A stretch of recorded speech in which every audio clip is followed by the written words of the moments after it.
नमस्कार दोस्तों। तो क्या 2024 के चुनाव के लिए एक नई पटकथा लिखी जा रही है, जिस पटकथा की शुरुआत आज बिहार में नीतीश कुमार और तेजस्वी यादव की ताजपोशी के साथ हो गई। शपथ लेने के तुरंत बाद नीतीश कुमार ने जो कुछ कहा उसमें संदेश बहुत गहरे हैं और यह साफ है कि बिहार में 8वीं बार मुख्यमंत्री बनना, आरजेडी के साथ गठबंधन करना, यह तो बहाना है, निशाना कहीं और है। और ऐसा मैं इसलिए कह रहा हूं क्योंकि नीतीश कुमार ने जो बयान दिया वो बयान आज का सबसे बड़ा पॉलिटिकल स्टेटमेंट है। नीतीश कुमार ने कहा, हम रहें या न रहें, लेकिन 2014 में जो आए थे 2024 में नहीं रहेंगे। प्रधानमंत्री मोदी का नाम तो उन्होंने नहीं लिया, लेकिन जाहिर है नीतीश कुमार के निशाने पर प्रधानमंत्री मोदी और नीतीश कुमार जेपी नड्डा और बीजेपी नेताओं के उस बयान का जवाब दे रहे थे जो कुछ दिन पहले पटना में बीजेपी नेताओं कार्यकर्ताओं की बैठक के दौरान कहा गया। जेपी नड्डा ने कहा था, क्षेत्रीय पार्टियां अब खत्म हो जाएंगी, सिर्फ बीजेपी बचेगी। आज नीतीश कुमार ने शपथ ली मुख्यमंत्री की, लेकिन बात की 2024 के चुनाव की। बिहार में चुनाव तो 2025 में होंगे, विधानसभा चुनाव, लेकिन 2024 के चुनाव में 1.5 साल से कुछ वक्त बाकी है। और नीतीश कुमार का यह स्टेटमेंट और उसके बाद यह कहना कि जो लोग समझ रहे थे विपक्ष खत्म हो जाएगा, उनके लिए संदेश है। नीतीश कुमार का यह कहना कि हम चाहते हैं विपक्ष की एकजुटता हो, और साथ में यह भी कहना यह सरकार कोई 3 साल थोड़ी चलेगी। 3 साल इसलिए क्योंकि यह सरकार, तेजस्वी की सरकार, नीतीश की सरकार, विधानसभा चुनाव 2025 के अक्टूबर में है, तब तक चलने वाली है। अब नीतीश की भूमिका 2024 के पहले क्या होगी? क्या नीतीश कुमार तेजस्वी को कमान सौंपकर 2024 के चुनाव के लिए विपक्ष की धुरी बनेंगे, विपक्ष का चेहरा बनेंगे, या राष्ट्रीय राजनीति में मोदी के खिलाफ किसी लामबंदी के लिए दिल्ली आकर जुटेंगे, डटेंगे? ये सारे सवाल लगातार कल से तैर रहे हैं। तमाम तरह के अनुमान और कयास के बीच नीतीश कुमार का तेवर साफ संकेत दे रहा है कि 2024 की पटकथा नए सिरे से लिखी जाने लगी है, जिसकी शुरुआत आज बिहार से हुई है। नीतीश कुमार के शपथ के दौरान सामने राबड़ी देवी बैठी थी। नीतीश कुमार की पार्टी के तमाम कार्यकर्ता, नेता, पूर्व मंत्री तो बैठे ही थे। तेज प्रताप यादव बैठे थे, तेजस्वी की पत्नी बैठी थी और दोनों दलों के कार्यकर्ता थे। जश्न का माहौल है। नीतीश कुमार पर तमाम तरह के सवालों के साथ बीजेपी आक्रामक है, धरना दे रही है। बीजेपी नेता छाती पीट रहे हैं। बीजेपी के दर्जनों नेता, केंद्रीय मंत्री, पूर्व केंद्रीय मंत्री लगातार टीवी चैनलों पर नैतिकता, नीति, नियत, समझौतावादी, विश्वासघात, जनादेश के साथ विश्वासघात, धोखाबादी, देश के साथ विश्वासघात, जनता के साथ विश्वासघात, ऐसी तमाम बातें, ऐसे तमाम जुमले उछाल रहे हैं उस पार्टी के नेता, उस पार्टी के मंत्री, जिस पार्टी ने बीते कुछ सालों के दौरान क्या क्या किया है, उसकी अगर लिस्ट गिनाने लगे तो लंबी लिस्ट है। ताजा मामला महाराष्ट्र में, उसके पहले मध्य प्रदेश में, कर्नाटक में, गोवा में, पूर्वोत्तर में, उससे और पीछे जाए तो उत्तराखंड में। वो बीजेपी आज नीति, नियत और नैतिकता का पाठ पढ़ा रही है। और इस बीच नीतीश कुमार की यह हुंकार, साथ में तेजस्वी का यह कहना कि जो लोग समझ रहे थे कि मोदी को चुनौती नहीं दी जा सकती है, जो लोग समझ रहे थे कि विपक्ष खत्म हो गया, जो लोग समझ रहे थे कि आगे किसी तरह की विपक्ष की मजबूत राजनीति की गुंजाइश नहीं है, तेजस्वी की बातों से इसके साफ संकेत हैं कि यहां से एक नई धुरी बनने के आसार दिख रहे हैं। लेकिन कुछ सवाल हैं। इस वीडियो में उन सवालों को भी हम समझने की कोशिश करेंगे। नीतीश कुमार को पलटू राम, पलटू चाचा, न जाने क्या क्या उपाधियों से लालू यादव या तेजस्वी नवाजते रहे, कोई नई बात नहीं है। 2017 में जब नीतीश कुमार ने पाला बदला था, एक तरह से आरजेडी के साथ चुनाव लड़कर आए, जीत कर आए, 16-17 महीने साझेदार रहे और उसके बाद बीजेपी के साथ चले गए। तब से लेकर अब तक बहुत बयानबाजियां हुई, लेकिन आज राबड़ी देवी ने जो मंच पर सामने शपथ ग्रहण समारोह में बैठी थी, उन्होंने कहा हर बात को माफ कर दिया। और कल जब तेजस्वी और नीतीश की मुलाकात हुई थी, उसके बाद मीडिया के सामने जब दोनों सामने आए थे, तेजस्वी जिस ढंग से मुखर होकर सवालों का जवाब दे रहे थे, उससे यह बात साफ है कि सब कुछ सोच समझकर किया गया है। और कहीं न कहीं जो ये गठजोड़ बना है, जो ये नई सरकार बनी है, जो ये नया रिश्ता बना है, इस रिश्ते की एक वजह 2024 का चुनाव भी है। क्यों है? और उसके बाद 2025 तो है। इसको समझिए। राजनीतिक तौर पर बिहार को अगर देखेंगे, विधानसभा चुनाव में तो बिहार में बीजेपी ने जरूर जेडीयू से ज्यादा सीटें हासिल की। अगर देखें हाल के दिनों में 4 विधायक एमआईएम के शामिल हुए आरजेडी में, वरना बीजेपी सबसे बड़ी पार्टी के तौर पर दिखती जरूर थी। लेकिन लोकसभा चुनाव की अगर बात करेंगे तो लोकसभा चुनाव में बीजेपी के लिए बड़ी चुनौती की शुरुआत बिहार से होने वाली है। 40 सीटों वाले सूबे में बिहार में बड़ी कामयाबी 2019 को में मिली थी एनडीए को, जब 39 सीटें मिली। 40 में से 39 सीटें। आरजेडी का खाता नहीं खुला, कांग्रेस को 1 सीट। वहां जेडीयू और आरजेडी का गठबंधन काम किया और जेडीयू को 16 सीटें मिली।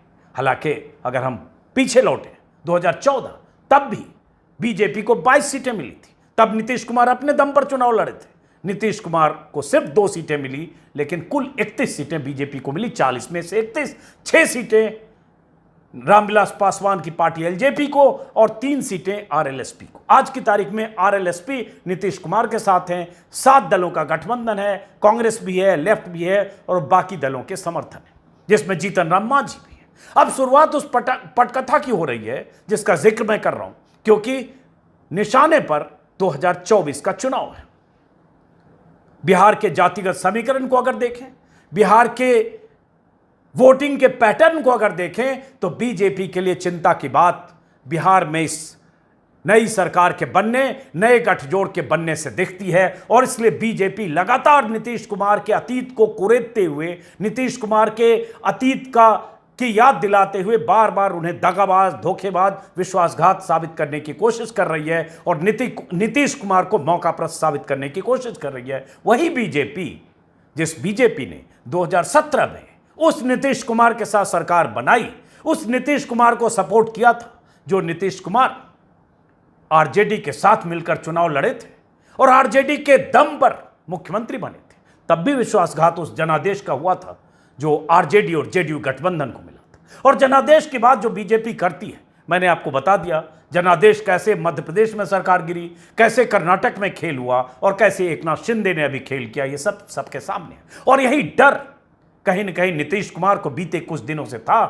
आरसीपी सिंह की शक्ल में कोई एकनाथ शिंदे उनका खेल खराब न करे या कहीं उन्हें उनकी पार्टी को तोड़ न दे। और तमाम बीजेपी से मतभेद की उनकी वजह थी, जो बीते कुछ महीनों से नीतीश कुमार और बीजेपी नेतृत्व के बीच पल रही थी, चल रही थी। लेकिन अब यहां से राजनीति कहां जाती है, इसमें कोई शक नहीं कि नीतीश कुमार भले सत्ता में लगातार 8वीं बार मुख्यमंत्री रहे हों, 17 सालों को अगर देखेंगे, बीच में जीतन राम मांझी के कार्यकाल, अल्प कार्यकाल को छोड़ दें, तो नीतीश कुमार हर बार मुख्यमंत्री बने, चाहे आरजेडी के साथ बने हो, चाहे बीजेपी के साथ बने हो। छोड़कर गए तो बने, फिर आए तो बने। लेकिन नीतीश कुमार पर, उनकी शैली पर सवाल हो सकते हैं, बिहार के विकास के मुद्दे पर बहुत सवाल हो सकते हैं, लेकिन नीतीश कुमार का दामन दागदार नहीं है उस तरह से जिस तरह से बहुत सारे नेताओं का है। और नीतीश कुमार की शैली, बोलने का अंदाज, उनका एक ट्रैक रिकॉर्ड कहीं न कहीं बीजेपी के लिए चिंता की वजह है। और यही वजह है कि नीतीश कुमार ने भले बीजेपी का साथ छोड़ा, भले नीतीश कुमार ने बीजेपी के लिए असहज स्थितियां पैदा की, प्रधानमंत्री मोदी पर हमले किए उस वक्त जब 2014 और 2015 के चुनाव थे, और मोदी के नाम पर ही नीतीश कुमार 2013 में अलग हुए थे उस गठबंधन से, एनडीए से। लेकिन फिर भी बीजेपी नीतीश कुमार के साथ आई। नीतीश कुमार की सीटें बहुत कम थी बीजेपी के मुकाबले। 45 सीटों वाली पार्टी को बीजेपी ने बड़ा भाई होकर भी मुख्यमंत्री के तौर पर नीतीश कुमार को न सिर्फ कबूल किया, बल्कि आज नीतीश कुमार ने कहा भी कि वो प्रधानमंत्री के कहने पर या मनाने पर, हालांकि नाम नहीं लिया, लेकिन इशारा यही था कि वो मुख्यमंत्री बनने को तैयार नहीं थे, उन्हें दबाव देकर मुख्यमंत्री बनाया गया, क्योंकि तब बीजेपी को लग रहा था कि अगर नीतीश कुमार जैसा कोई चेहरा नहीं होगा तो सरकार चलाना मुश्किल होगा, और नीतीश कुमार की पार्टी शामिल हो जाए, कोई दूसरा मुख्यमंत्री हो तो भी मुश्किल होगा। इसलिए नीतीश कुमार की सीटें कम थी, फिर भी नीतीश कुमार मुख्यमंत्री बने या बनाए गए। बीजेपी इसे एक तरह से एहसान की तरह बार बार बता रही है।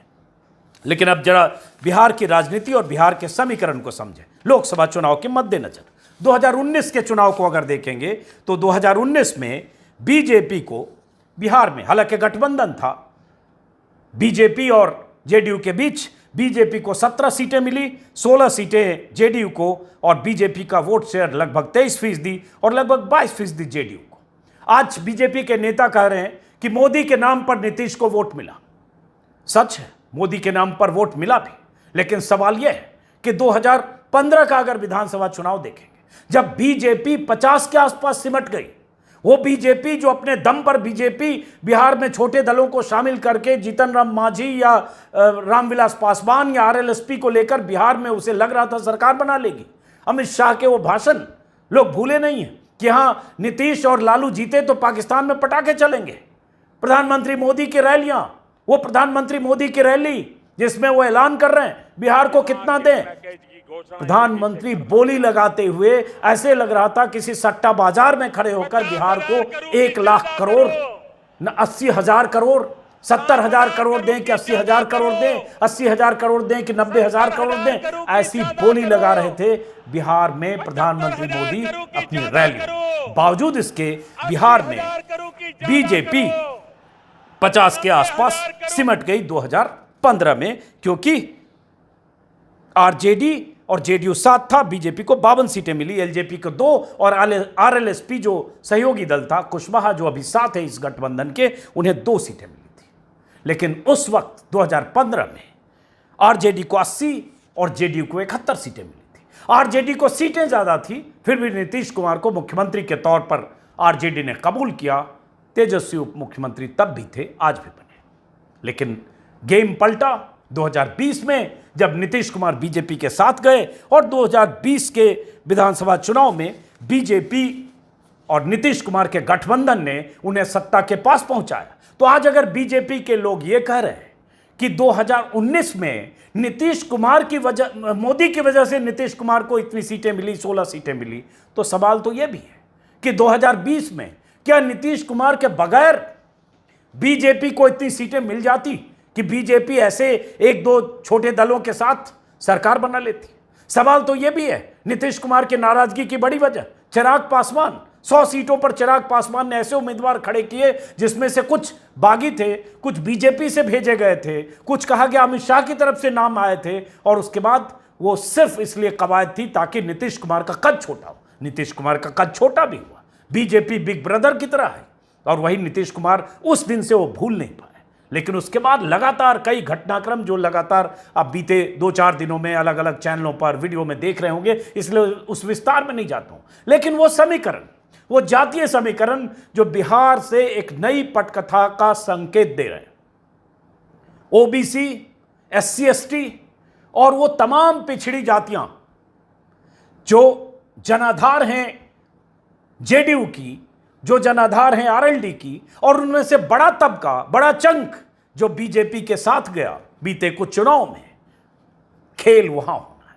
बीजेपी को खतरा वहां दिख रहा है। लोकसभा चुनाव में भी असर होगा, विधानसभा चुनाव में भी असर होगा, और विधानसभा चुनाव में भले साथ मिलकर लड़े 2015 में, लेकिन 2014 में जेडीयू अलग लड़ा था अपने दम पर। अब अगर 2024 का चुनाव होगा, जेडीयू, कांग्रेस, लेफ्ट और आरजेडी साथ हो सकते हैं। सीटों को लेकर कुछ खटपट हो सकती है, लेकिन अभी वक्त दूर है। तो सवाल उठता है, नीतीश कुमार की अब महत्वाकांक्षा क्या है? नीतीश कुमार अब चाहते क्या है? क्या अंडरस्टैंडिंग हुई होगी? बहुत तरह के अनुमान है। कुछ लोग कह रहे हैं नीतीश कुमार 1 साल तक मुख्यमंत्री रहेंगे, उसके बाद तेजस्वी की ताजपोशी हो जाएगी, नीतीश कुमार केंद्रीय राजनीति में अपनी भूमिका तय करेंगे और उसके लिए विपक्षी लामबंदी होगी। कांग्रेस से उनकी बात हो रही है, दिल्ली आने वाले हैं, कुछ मीटिंग सोनिया गांधी से हो रही है। कुछ आकलन है कि 2024 में मुख्यमंत्री रहते हुए ही मोदी के लिए चुनौती बनकर विपक्षी एकता की धुरी बनने की कोशिश करेंगे, जैसे प्रधानमंत्री मोदी बने 2014 में, लेकिन गुजरात के मुख्यमंत्री रहते हुए पूरे देश में कैंपेन कर रहे हैं। ये कैसे होगा, कब होगा, भूमिका क्या होगी, इसका जवाब आना बाकी है। लेकिन चिंता तो बीजेपी के खेमे में है, बेचैनी तो अमित शाह और मोदी के खेमे में है। अमित शाह ने बहुत कोशिशें की कि बिहार में एक बीजेपी के वो नेता सुशील मोदी या नंद किशोर यादव या पुराने नेता जिनसे नीतीश की अंडरस्टैंडिंग बेहतर थी, उन्हें किनारे करके ऐसे नेताओं की जमात तैयार करो जो नीतीश के सामने चुनौती भी बने, अमित शाह के मुताबिक काम भी करें और 2024 आते आते एक मजबूत स्थिति बनाएं कि अगर नीतीश कुमार असहज होकर 2025 में बीजेपी नीतीश कुमार को किनारे करके अपने दम पर बिहार में सरकार बनाने की कोशिश करे, या उससे पहले एकनाथ शिंदे की तरह आरसीपी के कंधे पर बंदूक चलाकर अगर नीतीश कुमार के दल में सेंध लग सकती है वो लगे। तमाम तरह की साजिश की थ्योरी बाजार में है और इन सब का जवाब नीतीश कुमार ने यह कहकर दिया कि हम रहें या ना रहें, 2024 में 2014 वाले रहेंगे कि नहीं ये पता नहीं। अब बिहार के आंकड़ों को अगर देखेंगे, जातिगत आंकड़े जो बहुत मायने रखते हैं, बिहार में 2019 के चुनाव को अगर देखेंगे, 2019 के चुनाव में, लोकसभा चुनाव की मैं बात कर रहा हूं, एलजेपी अलग लड़ी थी बीजेपी से, एनडीए से अलग होकर, और वहां जो जातिगत समीकरण है जिसमें यादव, कुर्मी, कोयरी, मैं ओबीसी और एससी एसटी की बात कर रहा हूं, अपर कास्ट छोड़ दें, अपर कास्ट के वोट, मेजर वोट बीजेपी को मिले और जाएंगे, लेकिन वो जातियां इतनी प्रभावित नहीं करती नतीजों को, सरकार के लिए जितने नंबर्स चाहिए उसको।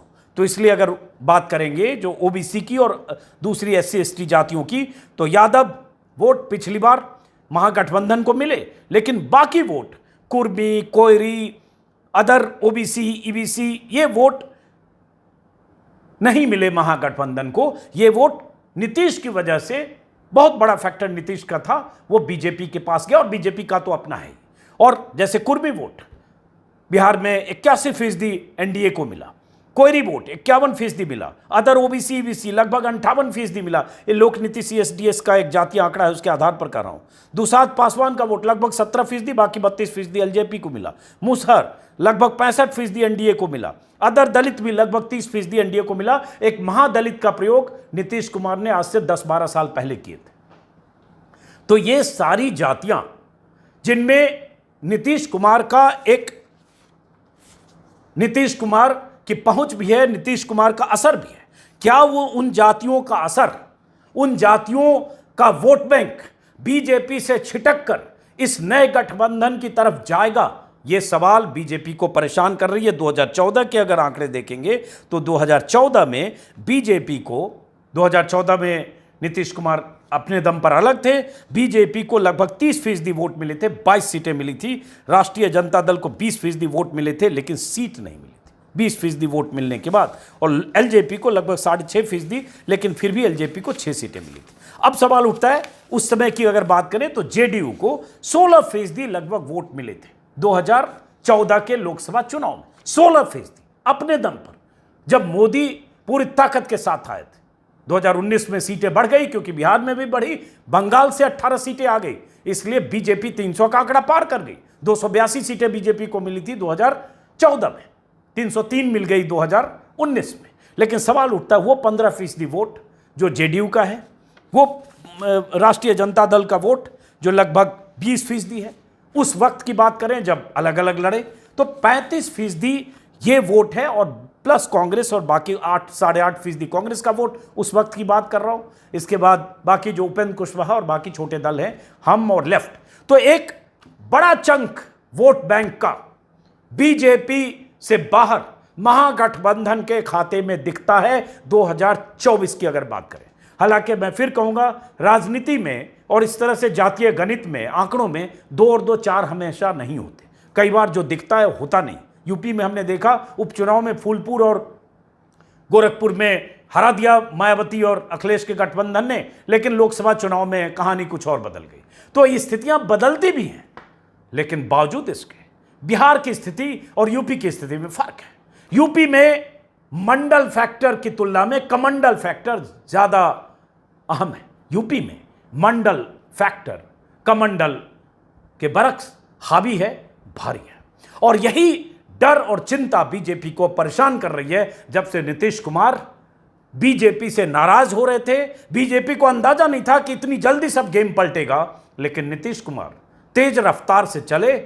तेजस्वी से उनकी मेल मुलाकातें इफ्तार की पार्टी में अप्रैल में पहली बार हुई थी, उसके बाद से मेल मुलाकातें कभी सार्वजनिक तौर पर, कभी गोपनीय तौर पर, कभी लालू यादव की बीमारी के वक्त, कभी देर रात को। कहा गया कि देर रात को भी कई बार वॉक करते हुए तेजस्वी नीतीश के यहाँ चले जाते थे। और दोनों का यह रिश्ता बना इस तरह से बना कि नीतीश कुमार बीजेपी को डंप करके और उसके बाद आज नई सरकार का हिस्सा बने या नई सरकार के मुखिया बने। अब यहां से इस सरकार का कामकाज कैसे होता है, कुछ सवाल लगातार पूछे जा रहे हैं। तेजस्वी से रोजगार का सवाल पूछा गया, क्योंकि तेजस्वी ने अपनी रैली में, जो चुनावी रैलियां थी विधानसभा के वक्त, वो उन्होंने एक एजेंडा सेट किया था कि अगर हमें नौकरी मिली, माफ करें, अगर हमें हमारी सरकार बनी तो सरकार बनते ही पहली दस्तखत से 10 लाख युवाओं को रोजगार या नौकरी का हम फैसला करेंगे।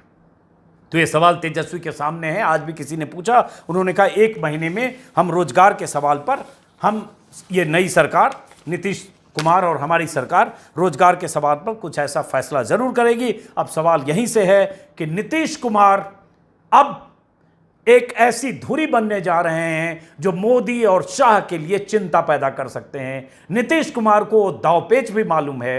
नीतीश कुमार की वो शैली और वो तरीका भी है जो कई बार मोदी और शाह को असहज तब भी कर रहा था जब नीतीश ने 2013 में बीजेपी से पिन छुड़ाकर अलग चुनाव लड़ा, ललकारा। यह अलग बात है, 2014 में उन्हें कामयाबी नहीं मिली, लेकिन 2015 में तो बीजेपी 50-52 पर सिमटी जरूर। फिलहाल यहां से जो नई राजनीति की पटकथा लिखी जा रही है, उसकी शुरुआत हो चुकी है। सिलसिला कैसे बढ़ता है, लोगों को, जिन लोगों को लग रहा था, जिनमें मैं भी शामिल हूं, यह लग रहा था कि 2024 में मोदी को कोई चुनौती नहीं है। मैं मानकर अपने साथियों से, दोस्तों से कहता था कि 2024 में मोदी 250 पार फिर करेंगे, जो स्थिति है। लेकिन क्या अब नीतीश कुमार के इस तरह से मैदान में आने के बाद क्या फिर से विपक्ष में किसी तरह की ऊर्जा का संचार होगा, ये देखने की बात है। फिलहाल इस वीडियो को खत्म करते नजर होगी। बिहार में मंत्रिमंडल विस्तार है, किसको क्या मिलेगा, या लगातार आप चैनल पर भी देखेंगे, कुछ ऐसी बात होगी मैं भी बताऊंगा। मेरे YouTube चैनल को आपने सब्सक्राइब नहीं किया तो सब्सक्राइब करें। फिलहाल नमस्कार।